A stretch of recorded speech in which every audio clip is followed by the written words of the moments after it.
Hey Exiles, this is going to be one of the worst videos I've made in a long time, but it's one I felt like wanted to make but not put up on the main channel, and it is a review of Path of Exile 1 3.27 Keepers of the Flame. I'm going to talk about the new mechanics, my return to Path of Exile 1 after a league-long break, what I think is going on with Path of Exile 1, and why less people appear to be playing or enjoying this particular season, and how I actually really enjoyed it as someone who is knowledgeable but casual. I'm not blasting maps trying to grind for specific items. I'm not trying to super participate in the economy. I'm just playing to beat the challenges, kill some bosses, kill monsters, and that's fun to me. And I think some people who play the game solely for pink drops in maps, for lack of a better term, are kind of disappointed with the state of the game. So this is going to be unstructured. It's going to be rambly. It's not going to have lots of flashy editing or anything like that. So it's basically going to be like a Quinn 69 video. I'm just kidding. Just going to be a silly old video. So let's talk about 3.27. I tried Mercenaries of Arthas 3.26, didn't even get past Act 3. Thought I was going to quit Path of Exile 1 forever. Thought I really liked Path of Exile 2. But after playing 0.3 and seeing the big hype for 3.27, I decided to hop in. And I had a blast. I am now, after 47 hours of play, I got all 36 challenges. So I got the full reward set right here. I'm not actually wearing this reward set. I put on the Maven set because I hadn't actually put it on before just now. It's kind of sick. You can float with it or you can choose to walk. Right now I'm floating, but this reward set is pretty sweet.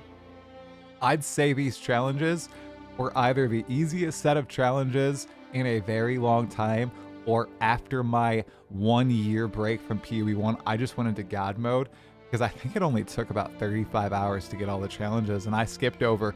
This is a pretty easy one right here that I just didn't do, honestly. I could have got it very easily, especially with the Domains of Timeless Conflict, the Simulacrum Waves. That is giga easy. And this one right here, I think this is just grindy, oppressive opponents. I'm just not good at Uber, so I just can't do the Uber. So it was actually a pretty easy set of challenges. I'm just not going for 40 because PoE 2 is soon, but the challenges were pretty easy. And what I really want to talk about to start is the new breach mechanic, because everybody was very hyped up about it, but it ended up being, I think, a little controversial. There were a lot of patches by Grinding Gear Games, mainly addressing the defense mechanic, where you have to sit and defend Aelith either in a breach hive or fortress or colony or just in the map itself. And after playing hundreds of maps, I concur. I do not like it. It is like Blight. It's kind of boring. All you end up doing is kind of just spamming your attacks in all these different directions. There's no real strategy about it. You're just clicking the buttons. It's not a challenge. It's just tedious. I much prefer the very base level, touch the hand, open the breach. I like the new style of it where it opens the breach, you're racing against the bar. And then once you fill up the bar, you go back and you fight for rares or a boss. I think that's super cool. I do prefer it to the old breach, although it could use some tuning. Maybe some ways to spawn multiple breach hands and maps and stuff like that would be pretty interesting. But I think the actual hive colony and stuff, a little bit of an L there because of the defense mechanic and how just slow and mindless it actually ends up being. And I know that's funny. You know, I turn off my mind when I play Path of Exile 1, and I really, really enjoy it, especially, you know, because work's stressful, being a dad is stressful, trying to be the best husband possible stressful. So I've just been turning off my mind and playing PoE 1. But the defense mechanic of these breach events just takes it to a whole new level, and I really just don't enjoy just standing in that one spot pressing, you know, my slam over and over for that extended period of time.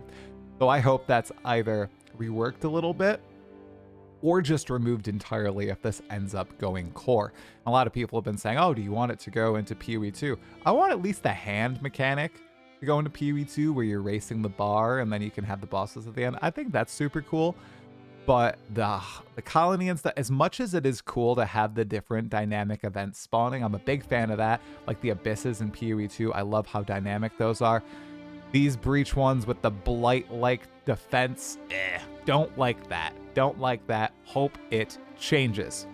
So I think overall, breaches and maps were a mixed bag. Okay, I did like the dungeons, although those also end with the defense mechanic. I think just having them be dungeons and maybe a quarter of the time defense mechanic, a quarter of the time maybe there's a giant hand in the center, and then 50% of the time there's a mini boss in the center, or maybe like 4 juice rares in the center. I think that'd be way cooler than every single hive colony or whatever it's called, hive, just turning into a defense mechanic. I think it'd be way cooler to have some mystery there and some chance for it to be something else. The bosses, I fought 3 times for the challenges. They were good. They were like PoE 2 bosses. However, it just feels very weird playing a build like this in PoE 1 with PoE 2 bosses. A lot of the time, I couldn't really see what was going on my screen. I just have never played slams before. So when I'm like at max rage, guys, and I'm just slamming really, really fast, and I can leap slam at a ridiculous... Wow, that looks really silly with the Maven costume. When you're leap slamming at a super fast rate, it becomes a little difficult to understand what's going on screen. But I thought the bosses were pretty cool. Now, of course, the actual fighting mechanics and the dungeons were only a part of Breach.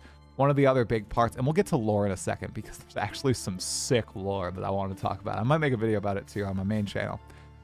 So, the other part of Breach League, Keepers of the Flame, is the Genesis tree, of course, okay? This is basically an item printer or an item birther, right?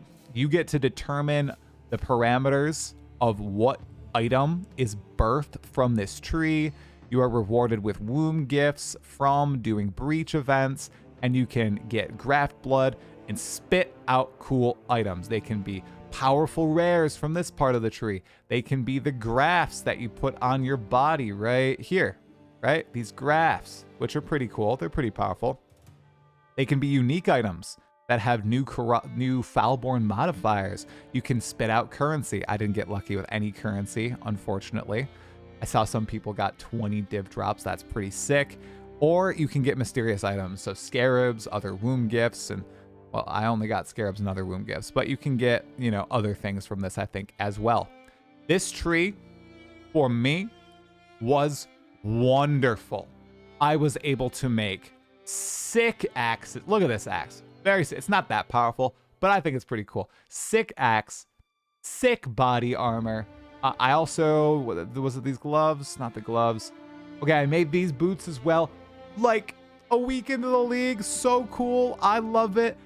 But lots of people don't, because with these cool items being in the tree, being birthed from the tree, ground loot matters a lot less, and crafting kind of matters a lot less.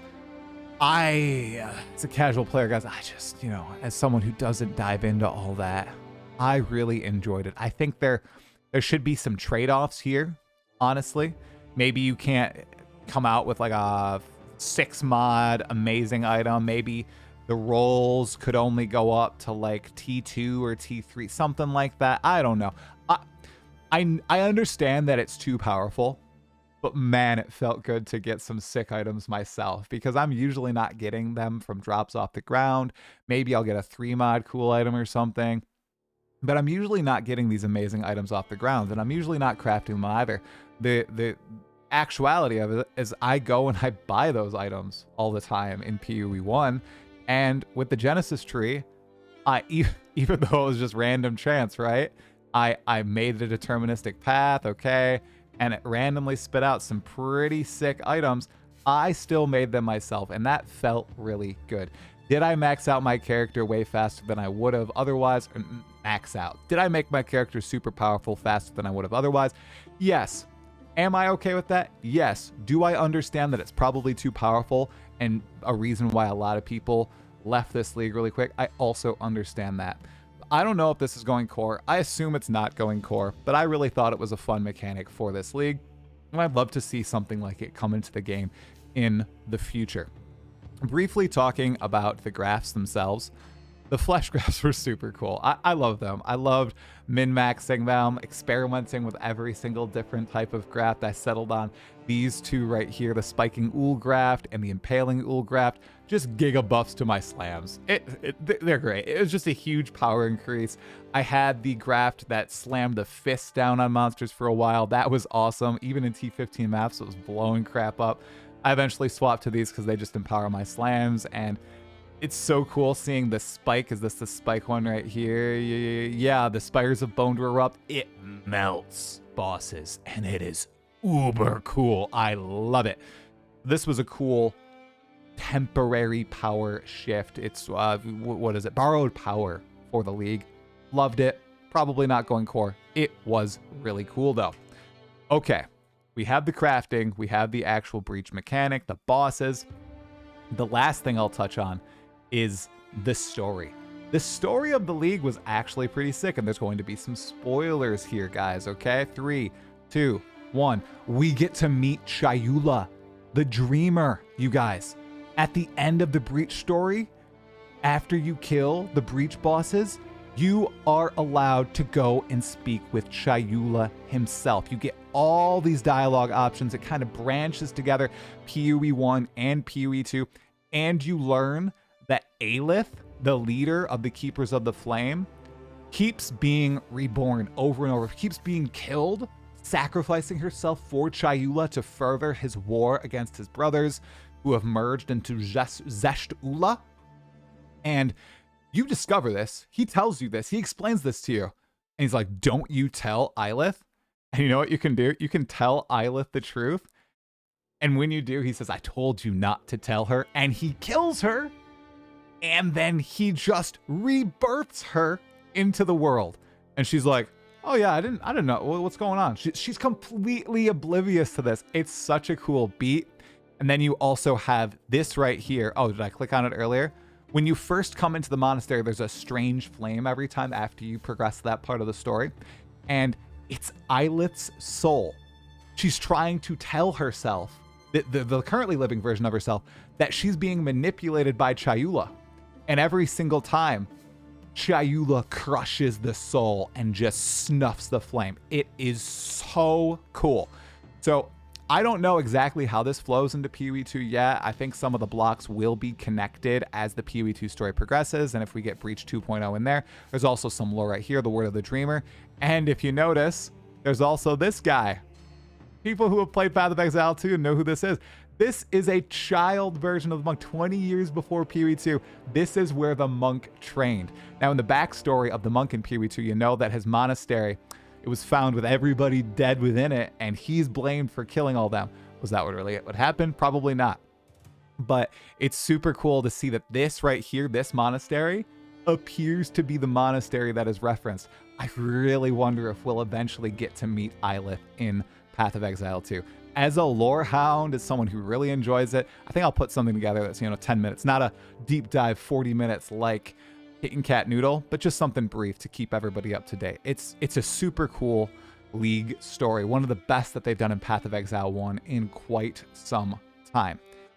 So we've looked at all the League mechanics added that I really engaged with. I didn't touch the Foulborn uniques much. They look really cool. They've enabled a lot of builds. I recommend Dreamcore's videos on it. I went pretty basic with my build. I'm just slams. I don't actually use any Foulborn uniques. It was really, really fun. So what next that I want to touch on in this? Yes. So one point of contention is that the retention for this league is horrendous, because aside from the leagues that were added, all the league mechanics, right, the changes, a little bit of balance, not crazy balance, just a little bit of balance. One of the other big things that was added was asynchronous trade to Path of Exile 1. PoE 2 had it in 0.3. It's now in Path of Exile 1. You got the currency exchange, you got async trade. This was a boon to me. I love it so much. However, between the addition of this and the Genesis tree, a lot of people have been saying Path of Exile 1, the beauty of it, the gaining of loot, the tanks, all that, it is leading to less and less players staying. Retention is poorer, this league, than any league in recent memory by a great degree. In fact, why don't I just briefly see if I can get the PoEDB thing on screen right here. This is it. This is it right here. Okay, so if we look, we'll just look by percentage, okay? We got keepers. We are on day 24. The retention is 35.7. It's actually better than Acropolis now. A few days ago, it wasn't. But it's way lower than Mercenaries. Look at Mercenaries. Mercenaries, 49.6% retention on day 24. That is a 14% drop league over league. That's just insane, honestly. So a lot of people have been speculating why this is. And I've heard a lot of people say, oh, it's because the Genesis tree makes getting best in slot items way easier with fractured mods, with T1 mods, all this. They're saying that asynchronous trade is devaluing a lot of items, so you're getting a lot less tinks in your loot filter drop. Items that were valuable before asynchronous trade are no longer valuable, so now you're just mapping and nothing's appearing in your loot filter because it seems like, divine drops aren't happening, big items aren't dropping, they're not valuable anymore, okay? Right? Then there's also all these upkeep mechanics. For example, lots of people are utilizing King's March to get a lot of their currency because that's where a lot of mirror shards and divine orbs and other currency types are being gained from. I didn't even set out a ship. I only used King's March for the mappers for a challenge that I didn't even end up completing, which is just wild. There's all these different aspects that people are saying are contributing right now to this league having horrendous retention, okay? There's also the fact that, okay, now PoE 2 is releasing 2 months after the PoE 1 league. PoE 1 is coming out 2 months after the PoE 2 league. So the leagues, there's no scattering of that. It's just PoE, PoE, PoE, PoE, PoE, okay? Some people might be burnt out on it. I think the truth is, it's everything, honestly. I think it's all that, okay? However, this is, I think, the real reason, okay? Is my speculation. I've this is just speculation from me, okay? And remember, I love this league. I really enjoyed my time playing it, okay? I think what happened was PoE 1 had an 11-month development break, okay? While PoE 2 came out, and then it came back with Mercenaries of Charthus.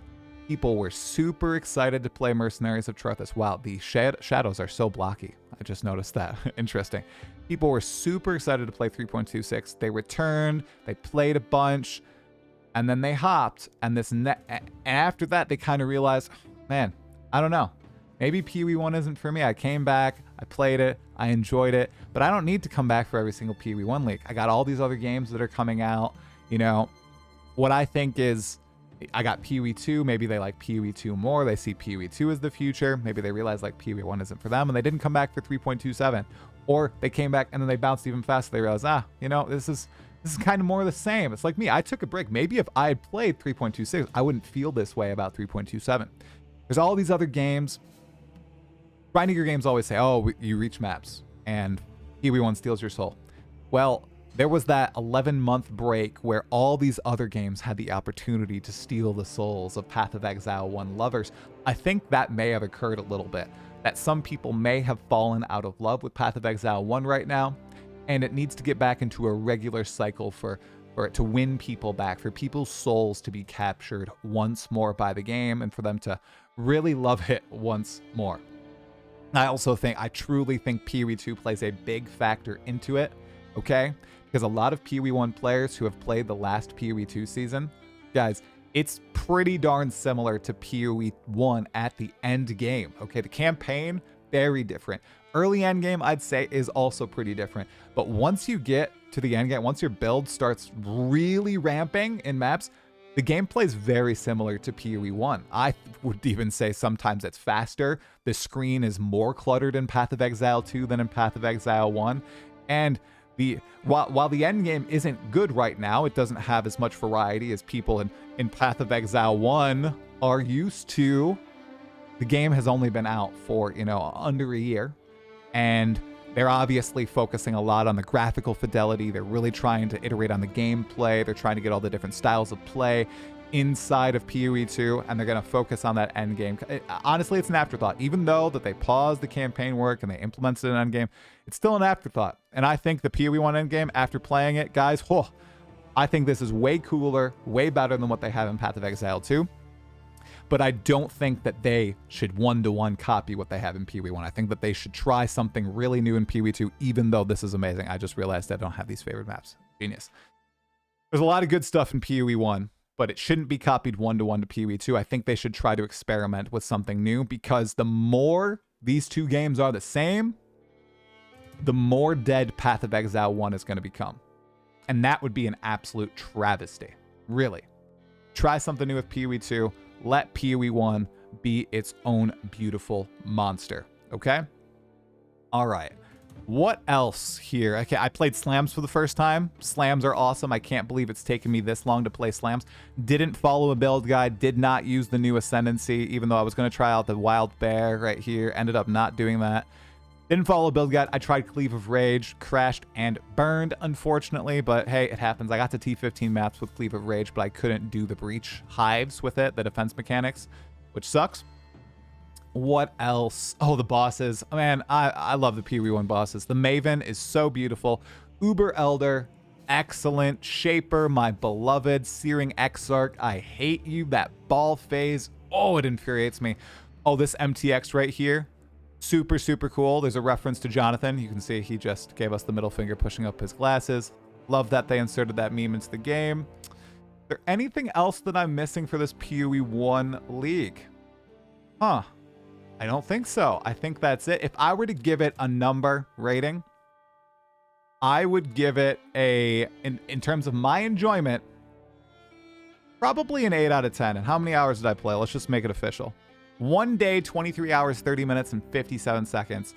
I'd say maybe 5 hours of that is AFK time. I left my game on. So I played for a good chunk, really enjoyed it. Mind off gameplay, late at night, no real blasting sessions, just going for the challenges. I got them. They were sick. I would recommend, if you've never played PoE 1, you should just give it a go, honestly. Whether it's this league, whether it's next league, probably next league, as the PoE 2 expansion is about to hit in a little bit. I was just going to show off the new set here, if I can find it. Keepers of the Flame. Where are you, Keepers? Where are you? Am I wearing it on my PoE 2 character? Keeper of the Flame helmet. I'll show it off in PoE 1. Keeper of the Flame body armor. Keeper of the Flame. Keeper of the Flame. K. Keeper. And the Keeper of the Flame boots. Where are the boots? I can't do that. There we go. There's the Keeper of the Flame set. Pretty sick, I think. I like the really basic armor sets. So I really liked it. A lot of people said this is the worst set that they've done in a long time. I totally disagree. So one thing that I also wanted to call out with Path of Exile 1 right here is the Ascendancy classes. I went Berserker, obviously, and I could tell immediately when I took my Ascendancy notes. I could feel the power difference, and I wish I could feel that with every Ascendancy in PoE 2 that I've tried. I've played Acolyte at Chayula, I played Invoker, Amazon, Titan, what else? Witch Hunter, and I cannot Tactician. I cannot say the same for those Ascendancies. With PoE 1, I feel like the Ascendancies are just so much more powerful. I really hope they bake more power into the Path of Exile 2 Ascendancies. Okay, everybody, I think that concludes my review of 0.3, jeez, 3.27 Keepers of the Flame. Let me know in the comments below. Is this fine to have more casual, unedited, rambly stuff like this on this channel? Did you play Keepers of the Flame? Did you enjoy it? Did you not enjoy it? Let me know in the comments below. If you want to see more of this stuff, make sure you sub to the Talkative Try Extras channel. Like the video. Like I said, leave a comment, all that jazz. More PoE 2 content's on the way. Super hyped. And you know what? I think I'm looking forward to 3.28. I wonder if I'll do play a league, skip a league, or if I'll be back into the grind. I think 3.28 will come out in March or something, or February. Should be fun. Anyways, thanks for watching. Have a good one. I'll talk to you later, Exiles. Stay sane.